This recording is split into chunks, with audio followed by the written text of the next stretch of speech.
good, YouTube? This is a humble video giving you an update on the progress of the S14 and what it's taken to get it running correctly. So there's a lot that's happened since the last video that I posted. So this is kind of going to tell you what we've learned, because there was a lot of diagnosis and a lot of stuff going on. There was a slight oil leak on the car, and it turned out I missed a bolt back here. It's right there. I had to tap it and put a new bolt in, and everything's good now. I think pretty much zero oil leaks. There is a leak coming from the power steering pump. That's unfortunate, but it is what it is. It's still holding fluid, so I'm not super concerned with it. I can deal with adding some every now and then. Got extra grounds.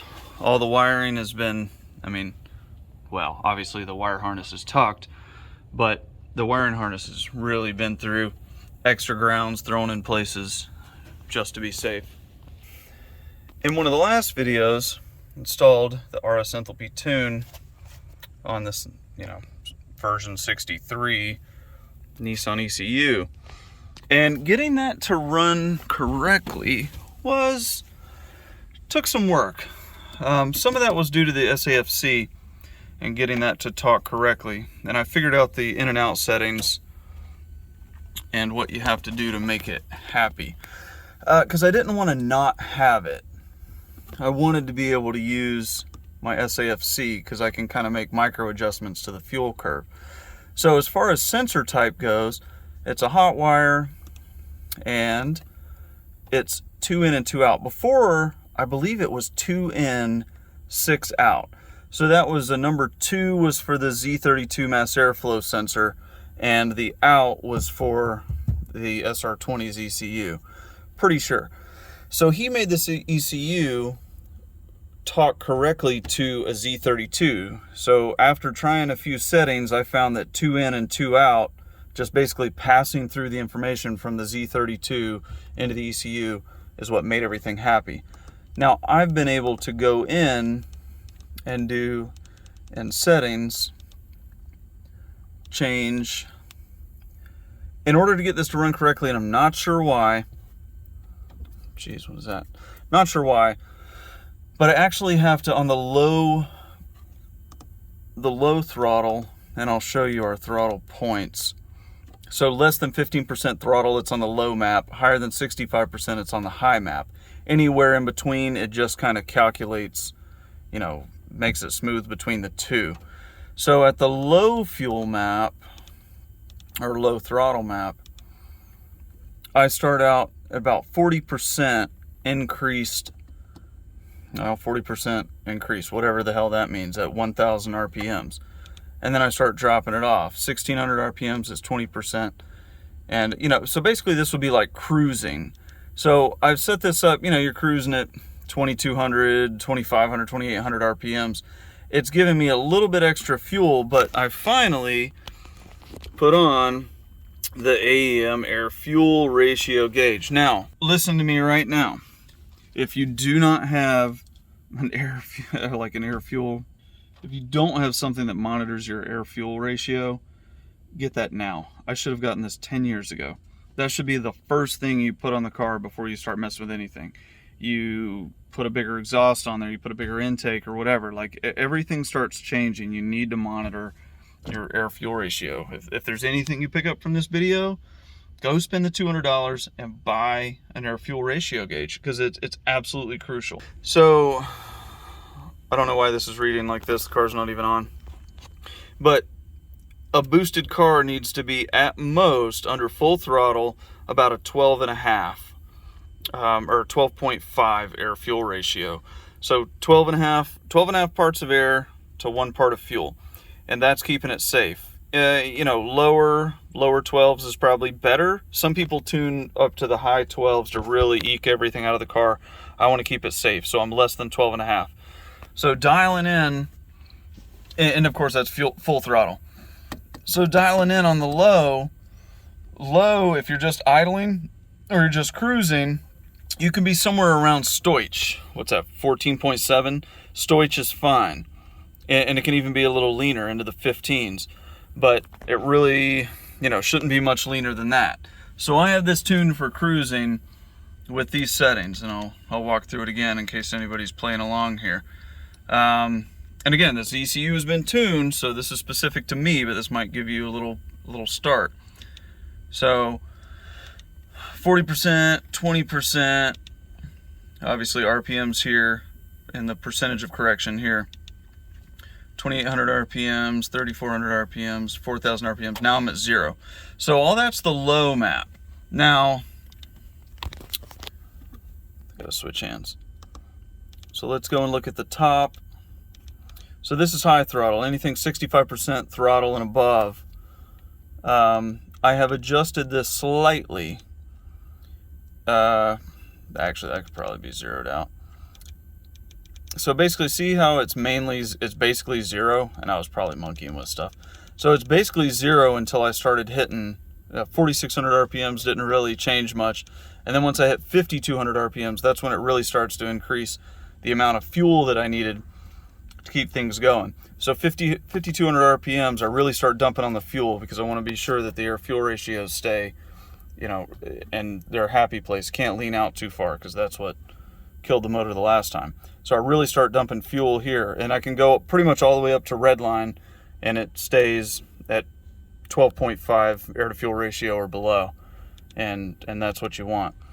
The motor is pretty freshly built and freshly running. That I haven't sent it super hard. I haven't pushed it all the way up to red line yet, but this should keep it pretty safe because once I hit 7,000 RPMs, I'm maxed out on fuel. But that's kind of the biggest thing. I got a really well-known tuner to tune this car with all the settings that I put in, and I was still off on some of the measurements because every car is different. So I used my s-afc to kind of, piggyback and adjust my fuel curve to keep it happy. Because whatever happened with the tune, great. I'm watching this. This is the number that I'm concerned about, and I want the engine to run happy. And right now it is. And honestly, it's running better than it ever has. All right, so let's give it a little crankeroni and cheese.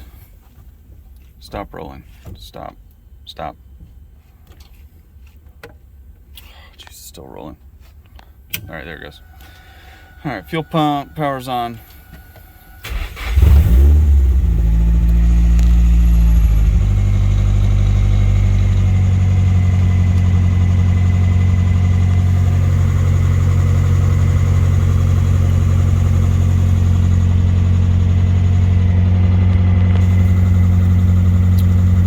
Just to give you a demonstration, if I go into setting for the low throttle, so we're about 1,400 RPMs right now. Actually, it shows you here on the Greddy boost controller, about 1,400. So I'm on low map. Let's say I start dropping this 1,600 down. It's at 20% right now. We'll watch this.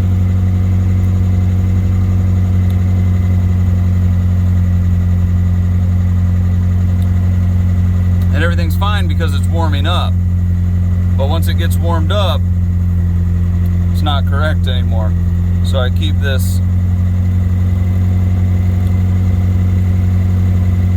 that percentage up on my warm up. Now this is running rich and I'm fine with that. Rich is better for me. I don't want to blow an engine. But the RPMs are staying solid. Everything's looking good.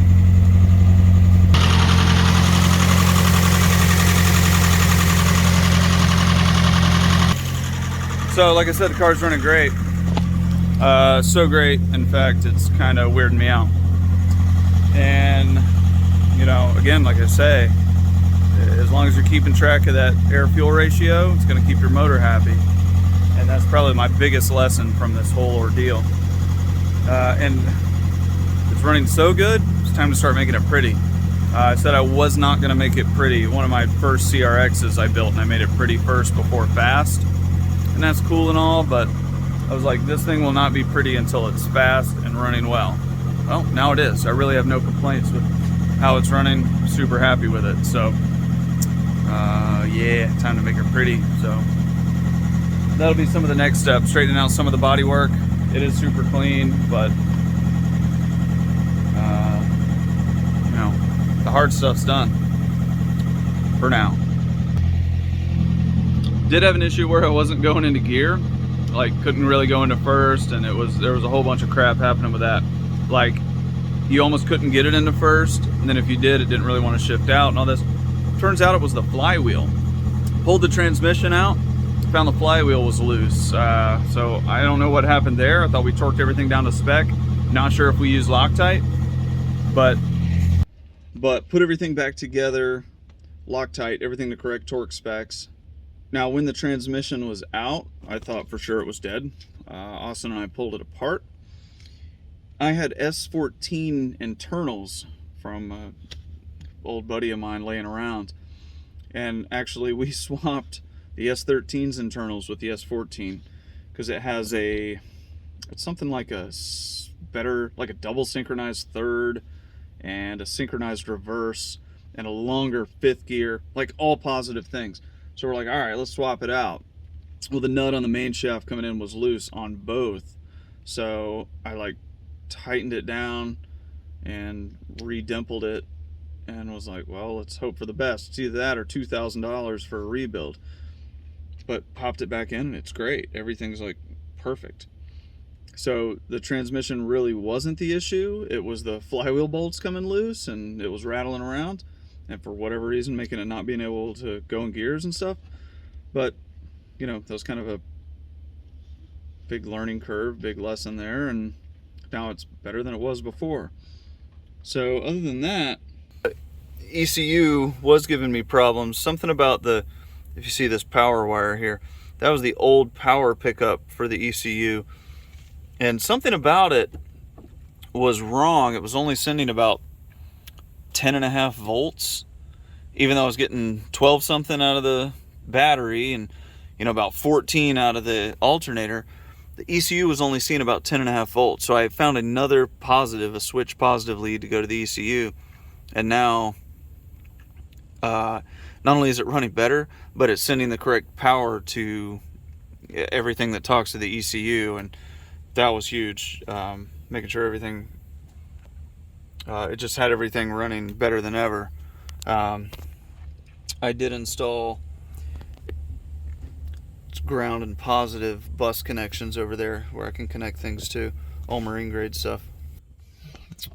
So this is a little long-winded, but there's so much good things that have happened and so many little you know, things that I've learned that I'm trying to share it with other people. So hopefully it'll help you, because it's, you know, made this car better than ever.